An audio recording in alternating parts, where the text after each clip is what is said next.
He almost walked past the homeless woman until he saw her late mother's gold necklace around her throat. What came next unraveled a family secret buried for decades. The city pulsed around Alex, cars honking, footsteps quickening, voices colliding in a blur of Monday morning chaos. He walked with practiced purpose, his dress shoes clicking against the pavement, phone tucked to his ear, blazer crisp, eyes forward. The train station loomed ahead, just another stop in his structured day. But something or someone made him stop. She sat near the wall of a boarded-up storefront.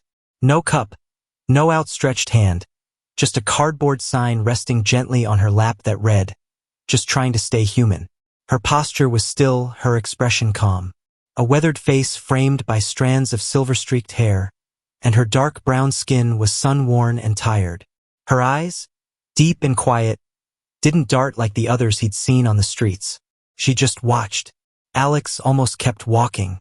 He should have, but then his eyes dropped just for a second to her throat. A glint of gold caught in the morning light. He stopped cold. That necklace. The pendant was worn, dulled by time, but unmistakable, vintage, gold-plated. The chain was thin, but sturdy, and the pendant was smooth in the exact place his fingers used to trace the etched pattern when he'd sit beside his mother during quiet time. His heart slammed in his chest. Couldn't be. He stepped closer, breath shaky. His eyes narrowed on the small pendant. There, faint but still legible, were the initials. A W, his mother's initials, Amelia Wallace. The woman noticed his gaze but said nothing.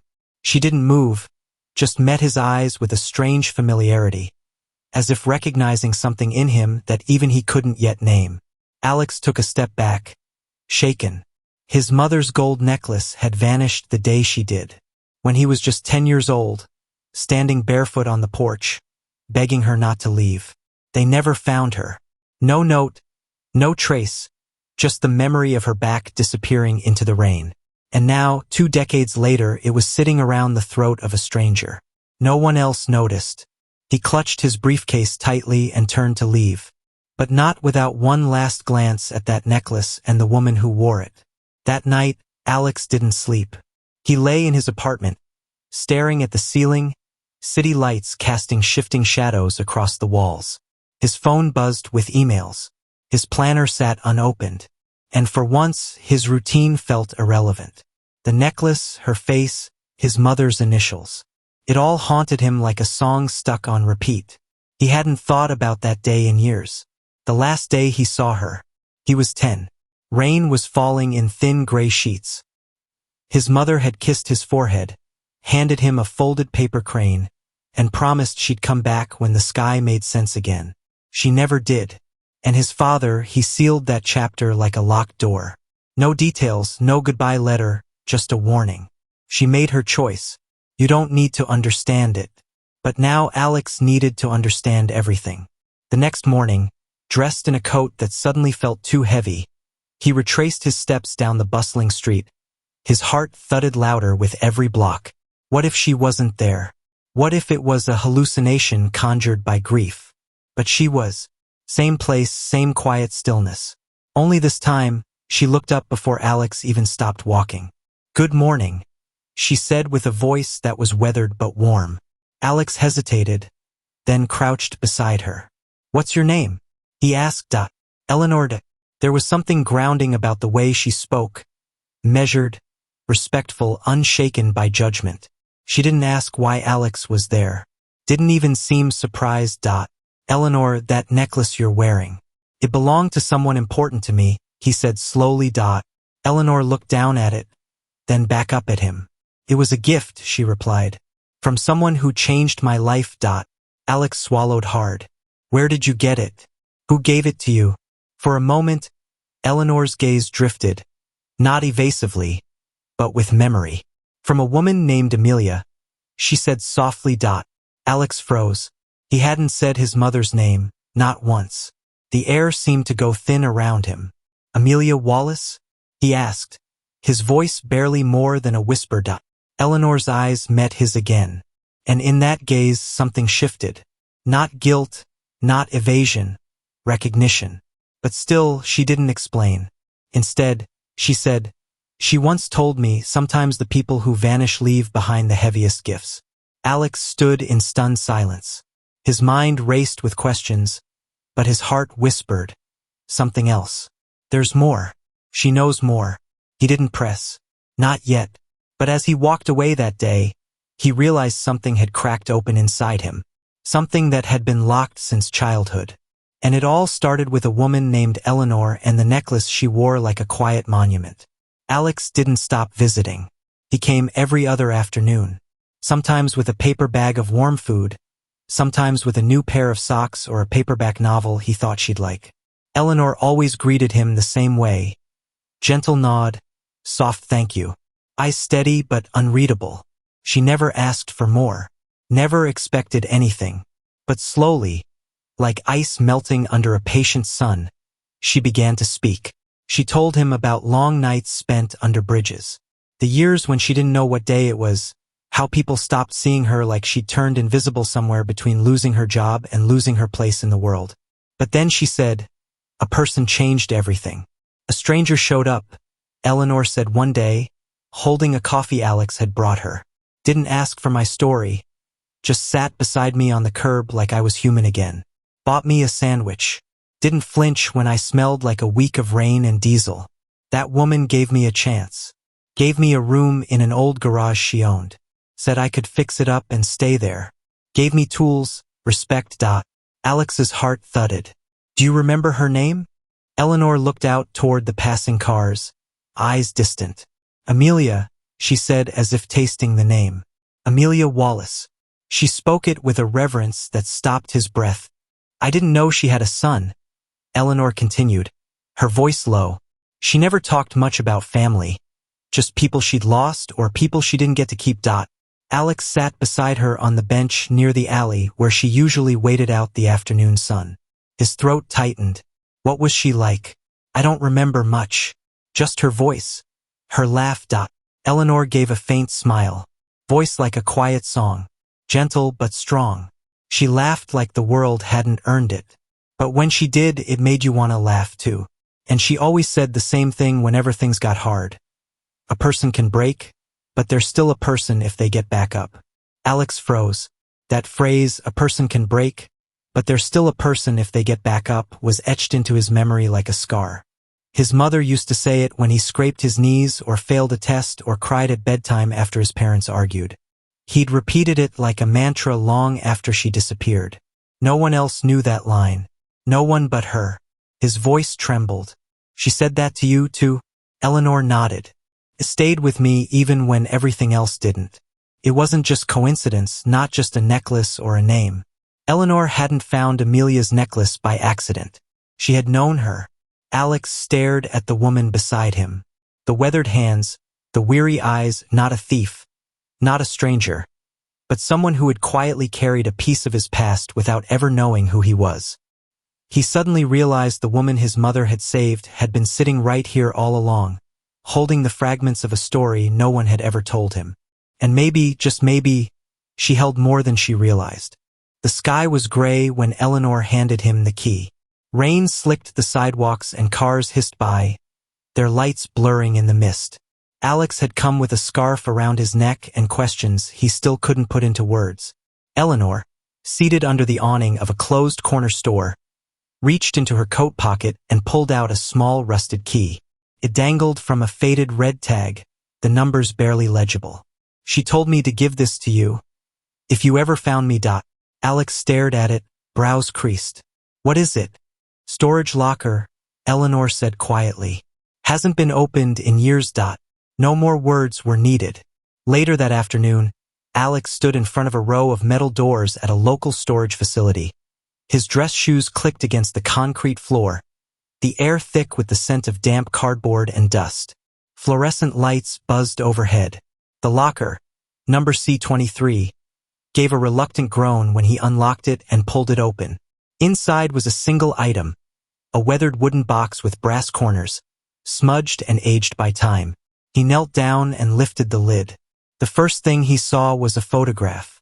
Him around age 9, missing one front tooth, hair messy midlaff as he played in the park. His mother's handwriting on the back. Sunlight 2:14 p.m. He blinked back a wave of tears.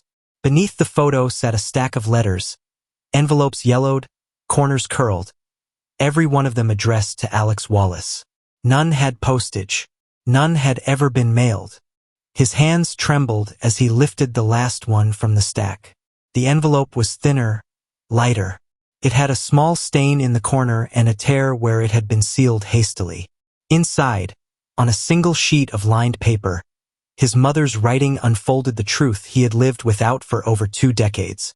If you're reading this, then you found Eleanor. That means more than you know.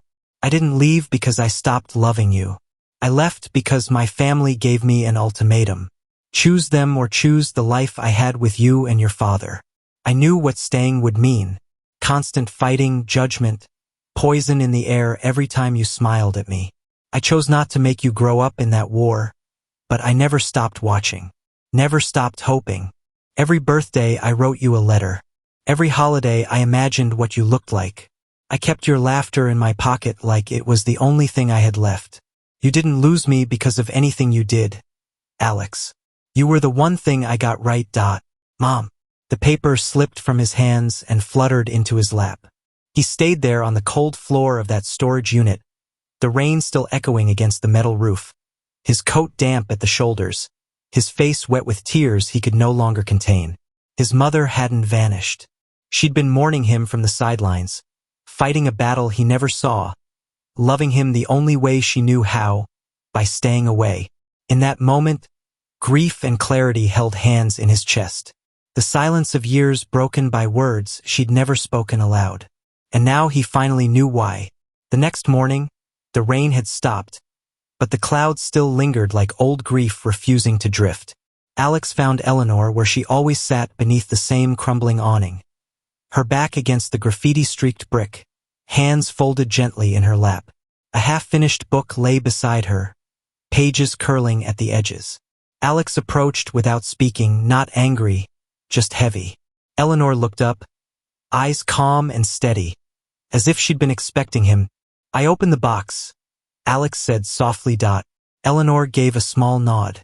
Then I guess you know. Alex's voice wavered. Why didn't she send them? Why didn't she fight to stay?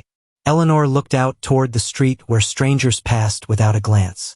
Because fighting would have meant destroying you. You were just a child.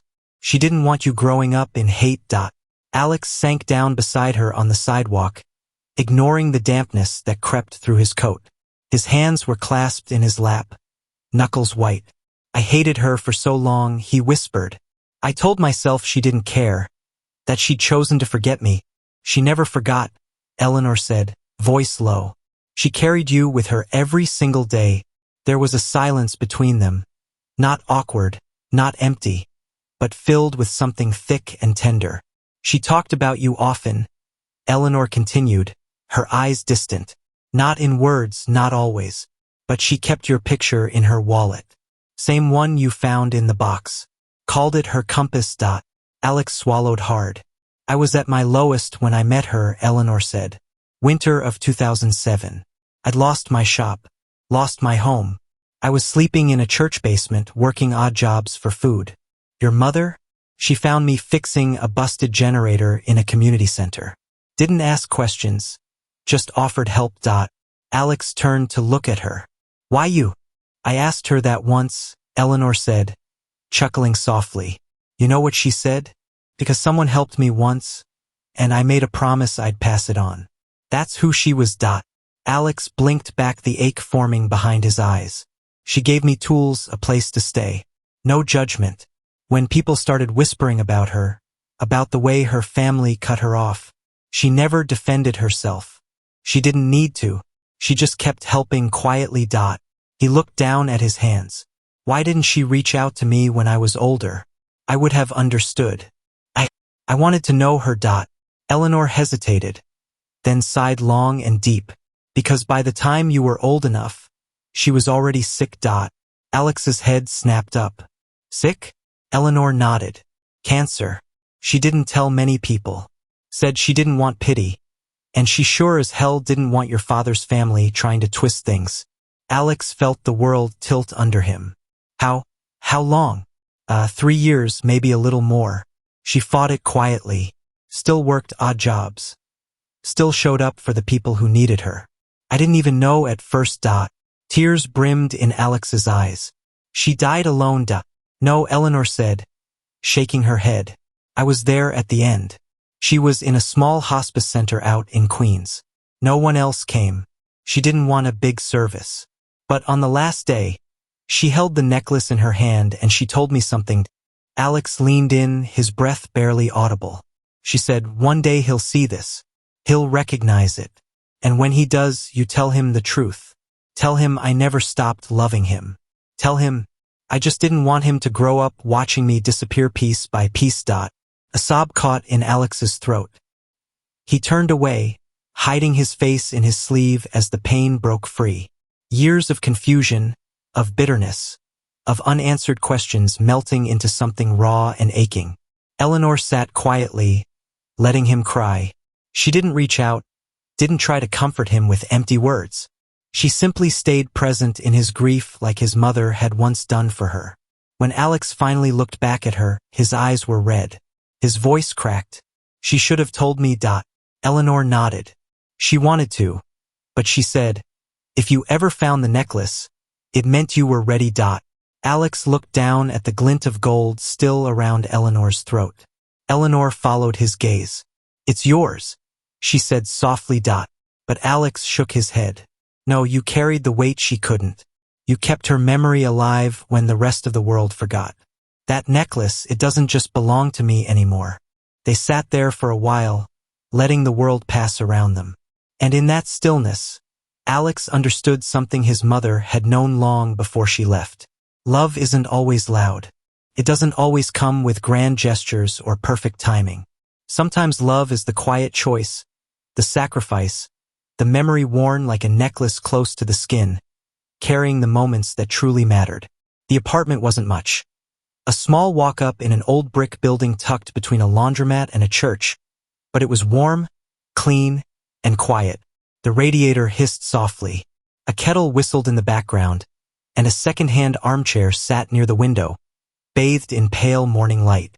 Eleanor stood in the center of the room, holding the keys in her calloused hands like they were made of glass. Alex watched her from the doorway, arms crossed, a soft smile playing on his lips. You okay? She nodded slowly, eyes scanning every inch like she was trying to memorize it. It's more than enough. Alex stepped inside and set down the grocery bag he'd brought. You deserve this, Eleanor. No, she murmured. I don't deserve it, but I'm grateful for it. They didn't speak much after that. They didn't have to. Later that night, Alex sat in his own apartment, a cup of tea growing cold on the table beside him, a box of old letters spread across his lap. His mother's handwriting filled each page, slanted, a little messy, but unmistakably hers. The ink was faded in some places, smudged in others, but the words still carried weight. To my little firecracker, I watched you ride your bike for the first time, hiding behind the trees so your father wouldn't see me crying. I missed every birthday, not because I forgot. I remembered all of them. I just couldn't risk showing up with my family's shadow hanging over your cake. Every letter was a knot in his chest, a ribbon of sorrow, apology, and pride. And through them all, one truth rang clear. His mother had never stopped loving him, not once. Alex pressed one of the pages to his chest and leaned back, his eyes stinging. Around his throat, the gold necklace gleamed faintly in the lamp's light. He wore it now every day, not for style, not for nostalgia, but because it was the one part of her he could still feel. It rested against his skin, steady and grounding. But he didn't stop there. The following weeks became a blur of effort. Phone calls, meetings, paperwork. But with quiet persistence, Alex began building something new, something bigger than his grief. He launched a community initiative called Quiet Hands, dedicated to acts of unseen kindness. No PR campaigns, no press, just people helping people without expectation. He spoke at schools, churches, and community halls. At first, he only shared stories from anonymous volunteers. But slowly, he began weaving in his own, about a woman who helped others with no applause, about a son who mistook silence for absence until he found the truth in a necklace and a stack of letters. One evening, he stood before a modest audience at a neighborhood fundraiser. Eleanor sat in the front row, clean-faced, wearing a simple button-down shirt and new shoes. She still didn't like attention, but she'd come anyway. Alex adjusted the mic. His voice was calm, but his throat tightened with emotion. I used to think love was loud, that it meant being there in photos and on holidays, that it needed witnesses. He paused, looking directly at Eleanor. But I was wrong. Sometimes love is invisible. It lives in sacrifice, in what we carry when no one is watching. The room was silent. This, he said, touching the necklace around his throat, was my mother's necklace. I found it on someone I didn't know, but now I do. He stepped off the stage and walked slowly to where Eleanor sat. He reached out his hand. Not for the necklace, but for her. This is Eleanor, he said, voice firm. She's not just a woman I met on a sidewalk. She's not the woman with the necklace. She is the woman who kept my mother's promise. A long silence followed until applause erupted. Not loud or thunderous, but real, earnest. People stood one by one, clapping for a woman who had asked for nothing but carried everything. Eleanor didn't say a word, but her eyes were wet, and when Alex leaned in to hug her, she didn't pull away. After the event, as they walked out into the cool night air, Eleanor glanced over and said, "She'd be proud of you." Alex smiled faintly. "I hope so." Then he looked down at the necklace again. It wasn't about time anymore. It was about presence, about legacy, about carrying the quiet kind of love that outlives even the deepest silence. And this time he wasn't carrying it alone. The morning air was cool, tinged with the scent of coffee from a nearby vendor, and the low hum of early commuters passing through. It was quieter than usual at the edge of the train station, quieter by design. A small crowd gathered near the entrance, their voices hushed, respectful. In front of them stood a newly installed wooden bench, polished and warm in the morning sun. It wasn't extravagant, just a simple, beautifully crafted seat nestled under a tree that had been there for decades. But the brass plaque fixed to its back drew every eye. For those who had to walk away and those who never stopped waiting. Dedicated to Amelia Wallace. Alex stood beside the bench, his hands folded in front of him. He wore a navy blue coat, his hair neat, eyes tired but calm. Beside him, Eleanor stood silently in her worn jacket, now freshly laundered, her posture slightly stooped but dignified. The small ceremony had been brief. No speeches, no music, just a few shared glances, a few tears and a collective breath held in reverence for what the moment represented. As the crowd began to disperse, Alex finally sat down on the bench. The wood felt cool beneath his palms, the plaque warm from the rising sun. He didn't say anything, just closed his eyes for a moment, breathing in. Eleanor lowered herself beside him, moving slowly but steadily. For a long time, neither of them spoke. They just watched the world move by. Trains arriving, shoes scuffling, lives continuing. Then Alex reached down and gently brushed his fingers across the necklace around his throat. The pendant was still worn, but he'd never considered replacing it. Somehow it felt wrong, too. He glanced at Eleanor, his voice soft. She would have liked this spot. Eleanor gave a small nod.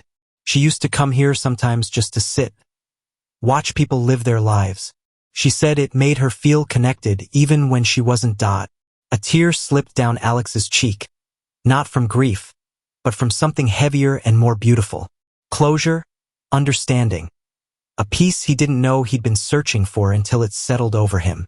I used to think she forgot about me, he whispered, that I didn't matter enough. Eleanor looked at him with quiet intensity. You were everything. She left so you wouldn't carry her battles. But she never stopped carrying you. They sat there a while longer, letting silence say what words never could. Around them, life moved forward, rushing, urgent, unaware. But on that bench, time had slowed, not to mourn what was lost, but to honor what had endured. The necklace rested gently against his skin, and for the first time in over 2 decades, Alex didn't feel abandoned. He felt found.